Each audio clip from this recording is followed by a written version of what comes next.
In the name of Allah, the entirely merciful, the especially merciful. The inevitable reality. Commentary. This surah is almost wholly devoted to the subject of inevitability of the resurrection, its horrors, the punishment of unbelievers, and the reward of believers. The Day of Judgment is variously referred to in the Quran, and in this surah we encounter the following three names: Al-Haqqah, imminent happening; Al-Qaryah, shocking event; and Waqi', happening. The word Al-Haqqah means an established fact or inevitable event, reality or truth. The word Al-Haqqah also means something that provides evidence that something is true. It can be applied to the Day of Judgment in both senses of the word, because in the first sense the Day of Judgment itself is an established truth, and its occurrence is a certainty. And in the other sense, the Day of Judgment will prove to the believers the reality of paradise and to the unbelievers the reality of hell. This name of the Day of Judgment is followed by two questions regarding it. The questions have been put to make the readers realize how horrifying the experience would be beyond normal experience or even imagination. The word Al-Qaryah literally means rumbling. The Day of Judgment is so called because there will be rumbling sound which will cause agitation or terror in the hearts of people, and will dreadfully destroy the heavenly and earthly bodies and scatter them apart.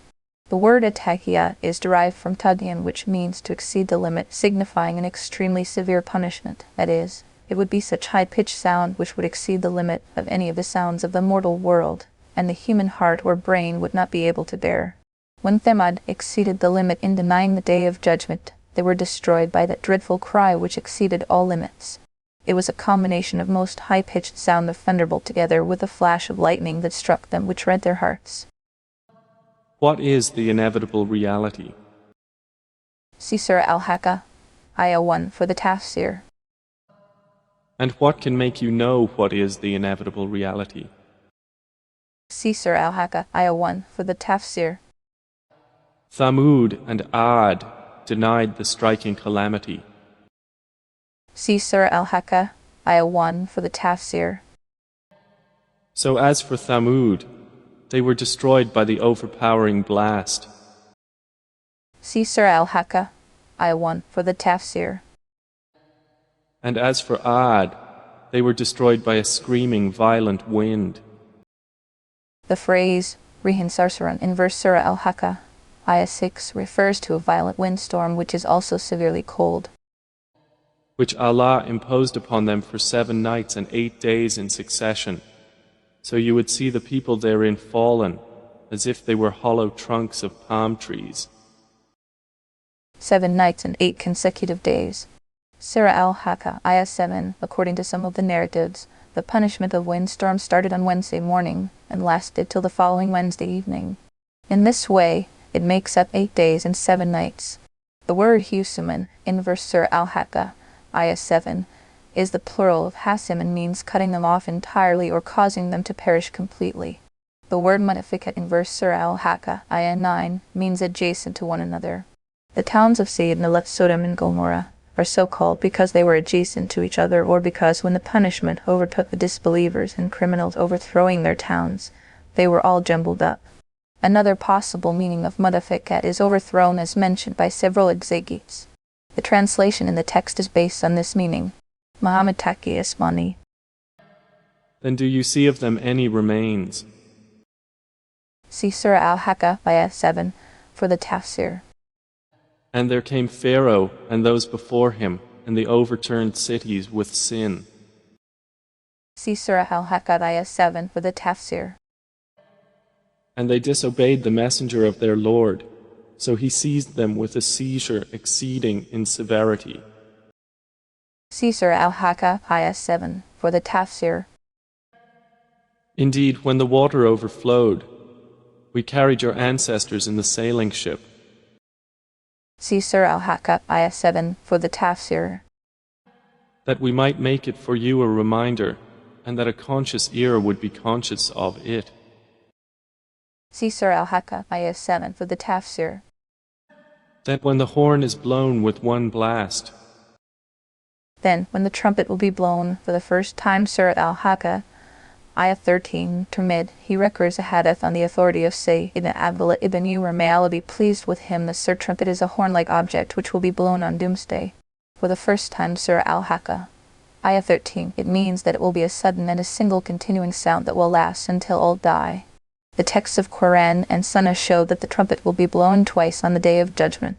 The first trumpet is called Nafkhatus, Sa'ak, the trumpet of swoon, in connection with which the Quran says, "And all those in the heavens and all those in the earth will faint." Surah As-Zumar, Ayah 68. With this trumpet all angels residing in the heavens, and all jinns and human beings and animals residing on earth will become unconscious and fall to the ground. Whilst they are in the state of unconsciousness, they will die. The second trumpet is called Nafkatul, Bath, trumpet of resurrection. The word bath means to rise. With this trumpet all the dead will rise from death and stand up. The Quran describes this situation thus: thereafter, it will be blown once again, and suddenly they will stand up, looking around. Surah Az-Zumar, Ayat 68. In other words, and the trumpet will be blown a second time, and at once they will be standing upright, looking on. According to some narratives, a third trumpet will also be blown before the two trumpets, which is referred to as Nafkatul Faza, the trumpet of fright or panic. By a careful analysis of all the narratives and texts, it appears that the first trumpet in its initial stage is Nafkatul Faza, and in its final stage it will become Sa'ak, the trumpet of swoon or death. Majari. And the earth and the mountains are lifted and leveled with one blow. See Surah Al-Haqqah, Ayah 13, for the Tafsir. Then on that day, the resurrection will occur. See Surah Al-Haqqah, Ayah 13, for the Tafsir. And the heaven will split open, for that day it is infirm. See Surah Al-Haqqah, Ayah 13, for the Tafsir. And the angels are at its edges, and there will bear the throne of your Lord above them. That day, 8 of them. And on that day, the throne of your Lord will be carried above them by 8 angels. Surah Al-Haqqah, Ayah 17. In other words, on the Day of Judgment, 8 angels will bear the throne of the Rahman above their heads. According to some of the prophetic narratives, before the Judgment Day, this task will be carried out by 4 angels. On the Judgment Day, 4 more angels will be added to carry out the task. As to what is the throne of the Rahman, what is its reality, its form and shape, how the angels carry it are transcendental matters, and are all beyond human intellect. Allah is beyond time, space, and matter, and therefore we are not permitted to pursue these matters pertaining to him to determine its exact meaning. The noble companions, their pupils and the righteous elders, took the attitude that they simply believed in all transcendental matters and never questioned about them. Whatever Allah means by them is the truth. Their nature and reality are unknown. That day you will be exhibited for judgment. Not hidden among you is anything concealed. On that day you will be brought forward in a way that no secret of yours will remain secret. Surah Al-Haqqah, Ayah 18. In other words, on the Day of Judgment people will be exposed. No concealed act they did will stay concealed. Nothing is concealed from divine knowledge and sight even today. The line of gathering has been particularly mentioned in this connection, probably because the entire ground will be leveled out as a plain surface. There will be no caves nor mountains, no buildings nor houses, nor barriers of any trees. These are the things behind which people normally hide in the mortal world. On the Day of Judgment, none of these things will be available, and there will be no possibility of hiding. So as for he who is given his record in his right hand, he will say, "Here, read my record." Come here, read my book. Surah Al-Haqqah, Ayah 19. The word Hamu literally means come, but idiomatically it is used in the sense of the plural imperative verb kud, who take. In other words, one who is given his record book in his right hand, he will be elated, and looking at the people around him, will say, "Here, take my account book and read it." Indeed, I was certain that I would be meeting my account. See Surah Al-Haqqah, Ayah 19, for the Tafsir. So he will be in a pleasant life. See Surah Al-Haqqah, Ayah 19, for the Tafsir. In an elevated garden. See Surah Al-Haqqah, Ayah 19, for the Tafsir. Its fruit to be picked hanging near. See Surah Al-Haqqah, Ayah 19, for the Tafsir. They will be told, "Eat and drink in satisfaction for what you put forth in the days past." See Surah Al-Haqqah, Ayah 19, for the Tafsir. But as for he who has given his record in his left hand, he will say, "Oh, I wish I had not been given my record." See Surah Al-Haqqah ayah 19 for the Tafsir. And had not known what is my account. See Surah Al-Haqqah ayah 19 for the Tafsir. I wish my death had been the decisive one. See Surah Al-Haqqah ayah 19 for the Tafsir. My wealth has not availed me. See Surah Al-Haqqah ayah 19 for the Tafsir. Gone from me is my authority. My power has gone from me for good. Surah Al-Haqqah ayah 29. The word sultan literally yields the sense of power or overpowering. Therefore, a government or state is referred to as sultana, and a ruler is referred to as sultan. In other words, when people gain power and political ascendancy in the world, they become proud, hold sway over other people, perpetrate injustices, and commit atrocities. But in the hereafter all that will vanish and be lost, and the unjust and proud rulers will have no army to obey or support them. They will be miserable and helpless creatures who will not be able to defend themselves. The word sultan also stands for authority, proof or argument, in which case it would mean, "Today I have no argument in favor of protecting myself against punishment." Allah will say, "Seize him and shackle him." Seize him and put a collar around his neck. Surah Al-Haqqah ayah 30. This instruction will be given to the angels to seize the guilty one and truss him up by putting a collar around his neck, though however, the wordings of the verse do not mention who will seize and who will truss him up. Narratives indicate that when this order will be issued, everything, like submissive and obedient servants, will rush to apprehend him. Then into hellfire drive him. See Surah Al-Haqqah ayah 30 for the Tafsir. Then into a chain whose length is 70 cubits insert him. Thereafter make him enter into a chain, the measure of which is 70 hands. Surah Al-Haqqah ayah 32. The phrase "make him enter into a chain" could be interpreted metaphorically as bind him in a chain, but it could be taken in its primary sense, that is, to pierce the chain through one side of the body, so that it could come out from the other side of it like a string is passed through a pearl with the bead of a rosary. Traditional narratives seem to support the primary sense. Mashari. Indeed, he did not use to believe in Allah, the Most Great. See Surah Al-Haqqah ayah 32 for the Tafsir. Nor did he encourage the feeding of the poor. See Surah Al-Haqqah ayah 32 for the Tafsir. So there is not for him here this day any devoted friend. So he has no friend here today, nor any food except from that which flows from wounds when washing. Surah Al-Haqqah ayah 35 to 36. The word Haman means a sincere or bosom friend. The word Gislan with gh bearing the kasra equals I refers to the water with which the pus and blood of the wounds of the inmates of hell will be washed. The verses signify that on the day of resurrection, he will have no friend that will support him or save him from punishment, nor will he have anything to eat except the filthy water with which pus exuding from the wound of the inmates of hell might have been washed. The words "nor any food" mean that they will not have any delectable food to eat. This statement does not negate things like gislan, which are distasteful and reprehensible. Therefore, it does not contradict another verse which states that the inmates of hell will eat zakum. Nor any food except from the discharge of wounds. See Surah Al-Haqqah ayah 35 for the Tafsir. None will eat it except the sinners. See Surah Al-Haqqah ayah 35 for the Tafsir. So I swear by what you see. I swear by what you see, and what you do not see. Surah Al-Haqqah ayah 38 to 39. This comprehends the entire body of creation. Some say what you do not see refers to the being of Allah Ta'ala and His attributes. Others say what you see refers to things of the mortal world, and what you do not see refers to things of the hereafter. Mazari and Allah, the pure and exalted, knows best. And what you do not see. See Surah Al-Haqqah ayah 38 for the Tafsir. That indeed the Quran is the word of a noble messenger. See Surah Al-Haqqah ayah 38 for the Tafsir. And it is not the word of a poet, little do you believe. See Surah Al-Haqqah, Ayah 38 for the Tafsir.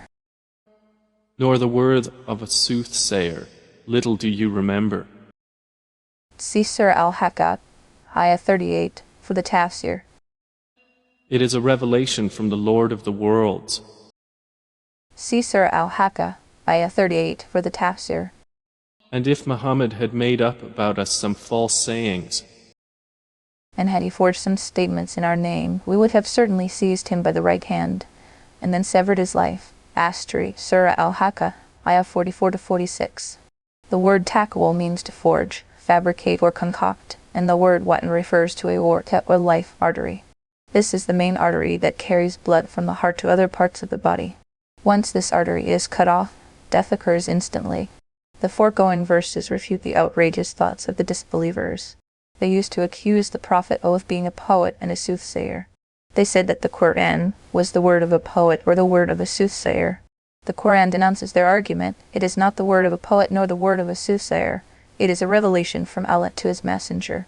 In other words, in verses Surah Al-Haqqah, Ayah 37-38, it was claimed that all visible and invisible things prove that the Prophet is Allah's true messenger, and that the Qur'an is Allah's revealed word and not the imaginary flight of a poet's mind or the wild conjectures of a diviner. In this and the preceding 3 verses another invincible argument is given in support of his claim.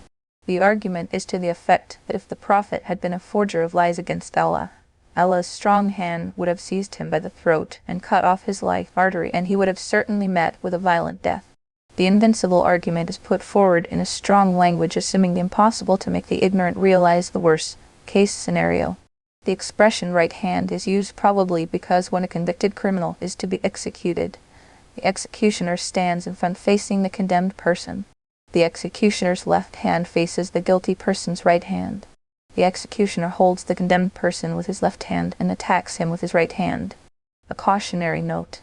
This verse refers to a theoretical situation relating to the Apostle of Allah in particular, that lest, God forbid, if he were to concoct a word and impute it to Allah, this is the way he would have been dealt with. A hypothetical situation is a possible situation, not an actual situation.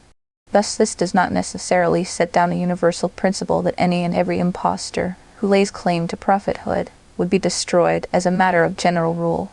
History records that many impostors laid claim to prophethood, but no such destructive punishment was ever imposed on them. we would have seized him by the right hand. See Surah Al-Haqqah, Ayah 44 for the Tafsir. Then we would have cut from him the aorta.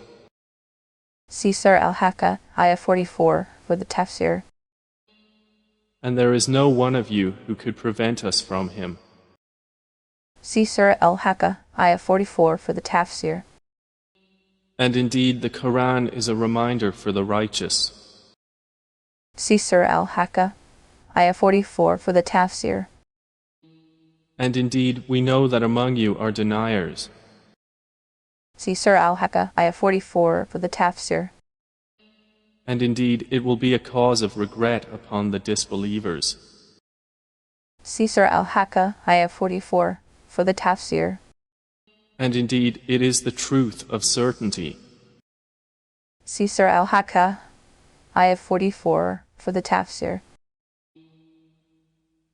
So exalt the name of your Lord, the Most Great. So pronounce the purity of the name of your magnificent Lord. Surah Al-Haqqah, Ayah 52. It was shown in the preceding verses that Allah's Messenger never speaks from his own whims and fancies. He only conveys pure revelation revealed to him by Allah. The divine word is a reminder and an admonition for the God-conscious people. Allah knows that despite knowing the absolutely incontestable truth, many people will continue to reject it. Consequently, it will be a source of eternal remorse, disappointment, and punishment in the hereafter for the disbelievers. In the end, Allah says, and it is surely an absolute truth. Surah Al-Haqqah, Ayah 51. In other words, the Quran is undeniably the truth of certainty.